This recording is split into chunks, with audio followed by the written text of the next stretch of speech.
भोजन भी बड़ी विचित्र रीति से ठाकुर जी पाते हैं। ऐसा नहीं कि बैठ गए जो अपनी थाली में सोई पाया, ना, जाकी थाली में तो जो अच्छो लगो सोई छीनो, और जो खुद को स्वाद आयो वही लड्डू को लेके थोड़ो सो खाए और दूसरे ग्वाला के मोड़े में घुसा दियो। काई ग्वाला के मोड़े में ते लड्डू हाथ में ते छीनो वाकू खा लियो। ऐसे ठाकुर जी लेन देन करके खाते, बांट के खाते।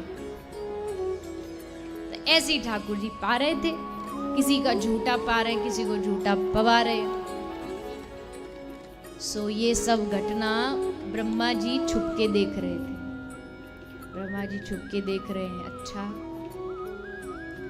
झूठा खा रहा है, कोई पवित्रता नहीं, कोई आचरण नहीं। ब्रह्मा जी को लगा कि ये तो कुछ गड़बड़ लगती है, लगता है ये भगवान है ही नहीं। भगवान होता तो ऐसे करता, भगवान कोई ऐसे व्यवहार करते, ना ना ना, ये भगवान नहीं है। तो चलो परीक्षा, परीक्षा लेने के लिए जैसे भोजन विश्राम हुआ, भगवान ने ग्वाल वालों का जाओ गैया देख के आओ, बछड़ों को लेके आओ।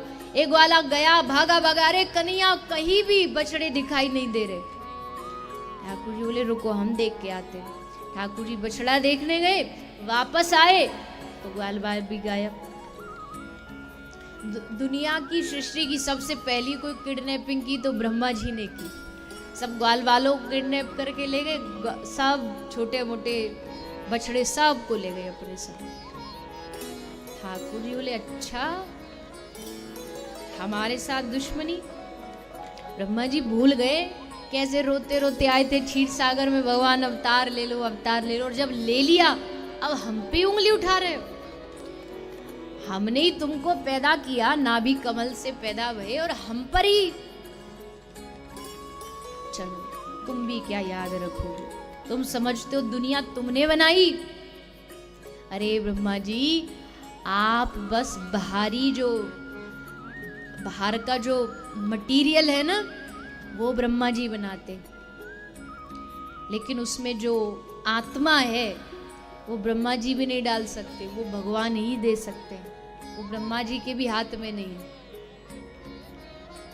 तो भगवान ने कहा लो अब हम आपको एक नई सृष्टि करके दिखाते हैं। भगवान ने नई सृष्टि क्या की?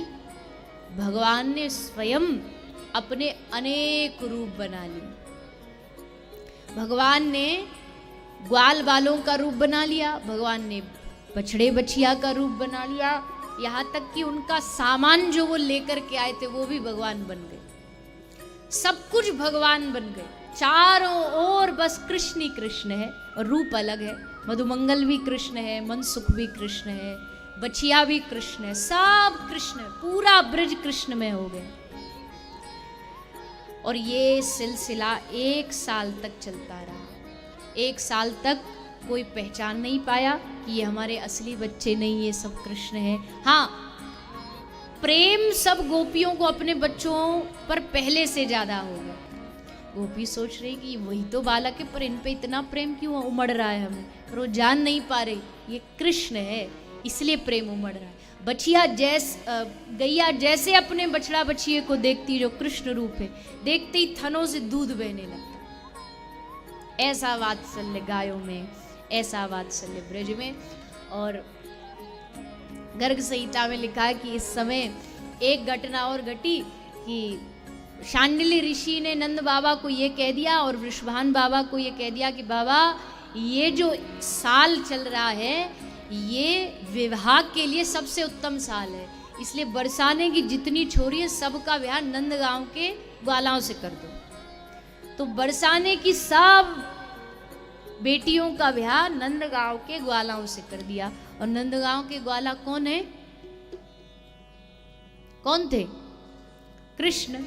तो अगर इन गोपियों का ब्याह हुआ तो किसी और ग्वाला से नहीं, सबका ब्याह कृष्ण से हो गया। ऐसी अद्भुत लीला भगवान ने ब्रज में की। 1 वर्ष के बाद ब्रह्मा जी को याद आया कि अरे हम ब्रज गए थे, उस बहरूपिया के ग्वाल बालों बछड़ा बछड़िया को चुरा के ले आए थे, देखा नहीं, उसके बाद जाके उसका हाल क्या हुआ, चलो देख के आते। जैसे ब्रह्मा जी देखने आए तो क्या देख रहे हैं? गैया बछिया बछड़े सब घास खा रहे हैं, ग्वाल बाल वही कन्हैया के चारों ओर बैठ के भोजन पा रहे हैं। ब्रह्मा जी को लगा, अरे हमारे ब्रह्मलोक से ये कब कब में ग्वाल बालों को चुरा लाया, क्योंकि हमारे बगैर तो सृष्टि बनी नहीं सकती, हमने इनको बनाया नहीं, चुरा के ले आया क्या ब्रह्मलोक से। चेक करने के लिए ब्रह्मा जी वापस गए। वहां जाके ब्रह्मलोक में देखा तो ग्वाल बाल बछड़े सब वहां बेहोश पड़े। ब्रह्मा जी को अपनी आंखों पर विश्वास नहीं हो रहा कि ये यहाँ भी वहां भी दो जगह कैसे हो सकते। और जैसे ब्रह्मा जी धरती पर आए देखने के लिए, तो ठाकुर जी ने सोचा इनको असली मजा चखाते, तो ठाकुर जी खुद ब्रह्मा बन के ब्रह्मलोक पहुंच गए। ब्रह्मा बन के ब्रह्मलोक पहुंच के दरवाजे पर द्वारपाल लोग कह रहे हैं, देखो भैया अभी हम धरती से घूम के आ रहे हैं, धरती पर बड़े सारे बहरूपिया घूम रहे हैं, सब कहते हैं हम ब्रह्मा हम ब्रह्मा, कोई आके तुमसे कहे ना हम ब्रह्मा तो धक्के दे के भगा देना। और कह के भीतर चले गए। अब ग्वाल बाल ब्रह्मा जी आए ब्रह्मलोक में, घुसने के लिए जैसे तैयार हुए सो द्वार पर लठिया लगा ठाड़े हो गए, खबरदार भीतर गए तो। ब्रह्मा जी बोले, अरे मूर्खो, रात को कोई नशा वशा कर लिया, अपने मालिक को नहीं पहचानते, हम ब्रह्मा जी हैं। हंसे द्वारपाल, बोले हाँ बहुत देखे तुम्हारे जैसे ब्रह्मा, असली ब्रह्मा जी हमारे भीतर बैठे हैं और उन्होंने हमको सब सिखा पढ़ा दिया है कि कैसे धरती पे तुम जैसे बहरूपिया घूम रहे हो ब्रह्मा बन के। ब्रह्मा जी बोले ये क्या हुआ, ये तो बड़ी विचित्र घटना। आंख बंद करके देखा कि कौन सा नया ब्रह्मा आया इस प्रकृति में, तो आंख बंद करके देखा तो ब्रह्मा की गद्दी पर श्री ठाकुर जी बांसुरी बजाते हुए मुस्कुरा रहे हैं। बोले और कर लो हमसे बैर, गद्दी छिनी सो अलग और हमारे शत्रु बने सो अलग। ब्रह्मा जी भागे भागे दौड़े दौड़े आए, ठाकुर जी के चरणों में गिर पड़े, क्षमा याचना की, स्तुति की ब्रह्मा जी ने भगवान की, निवेदन किया, हे नाथ हे प्रभु, ये मूढ़मती नहीं समझ पाया कि आपका और इस ब्रज के लोगों का क्या संबंध है, क्या प्रेम है। हमको तो लगा कि नहीं भगवान होकर के ऐसा कैसे कर सकते हैं, पर प्रभु आज समझ में आ गया कि आप अपने प्रेमियों के लिए कुछ भी कर सकते हो। झूठा खाना खिलाना ये तो बड़ी छोटी बात है, आप अपने प्रेमियों के लिए सब कुछ न्यौछावर कर सकते हो, ब्रजवासियों के लिए सब कुछ न्यौछावर कर देते हो।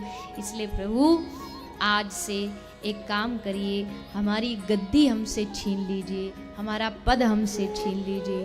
भगवान ने कहा क्यों, ये पद दे के छिनवा के क्या करोगे? नहीं भगवान हमको दूसरा पद चाहिए। कौन सा पद चाहिए आपको? प्रभु हमारा ये पद छीन करके हमको ब्रज में जन्म दे दो, ब्रज का वास दे दो, क्योंकि अब हम समझ गए कि जितना प्रेम आप ब्रज के लोगों से करते हो उतना प्रेम आप ब्रह्मा की गद्दी पर बैठे ब्रह्मा से भी नहीं करते। तो प्रभु हम घाटे का सौदा नहीं करना चाहते, गद्दी लेकर के क्या मिल गया हमको, ब्रह्मा का पद लेके क्या प्राप्त हो गया, हमको ब्रज का वास चाहिए। तब ठाकुर जी ने कहा कि इसके लिए तो आपको ब्रज की जो मालकिन है उनसे निवेदन करना पड़ेगा, वो अगर कृपा कर देंगी तो संभव है। तब ब्रह्मा जी ने श्री राधा रानी से निवेदन किया, 60,000 वर्ष तक तप किया श्री ब्रह्मा जी ने, ब्रज में वास मिल जाए। और तब ब्रह्मा जी को ब्रज में बरसाना में पर्वत बन के वास मिला। ऐसा है ब्रजधाम, जहाँ बड़े बड़े ऋषि महात्मा भी तरसते हैं कि हमको ब्रज का वास प्राप्त हो जाए। उस ब्रज में कोई सीमा में चींटी भी घुस गई ना, चींटी भी कोई बन गया, तो समझो उसकी पदवी ब्रह्मा से भी बड़ी हो गई, क्योंकि उसको ब्रज में वास मिला। कोई साधारण ना समझे ब्रज को, वृंदावन कोई साधारण नहीं है, ब्रज कोई साधारण नहीं है, उसमें प्रवेश करना भी साधारण नहीं है। अगर कृपा ना हो ना ठाकुर जी की, तो आए हुए भी वहां के बॉर्डर को छू के वापस चले जाओगे, पर ब्रज में घुस नहीं पाओगे अगर राधा रानी नहीं चाहे तो। कोई ना कोई ऐसा जाल बन जाएगा कि घर से फोन आ गया, ये हो गया वो हो गया, चले गए वापस। जब श्री राधा रानी चाहेंगी कि ये व्यक्ति अधिकारी है मेरे ब्रज में आने का, तब ब्रज में भीतर प्रवेश मिल सकता है। ब्रजभूमि साधारण नहीं है। इसलिए बार बार रसिक जन मांगते प्रभु जन्म देना तो ब्रज में देना, वृक्ष भी बनइयो तो बनइयो श्री वृंदावन को।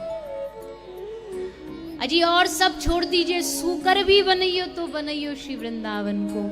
टूक हरि भक्तन सो मांग मांग खाऊंगा। जो भी देना, जो भी बनाना, पर हमें ब्रज में वास देना। ब्रज की बड़ी महिमा है, ब्रह्मा जी समझ गए।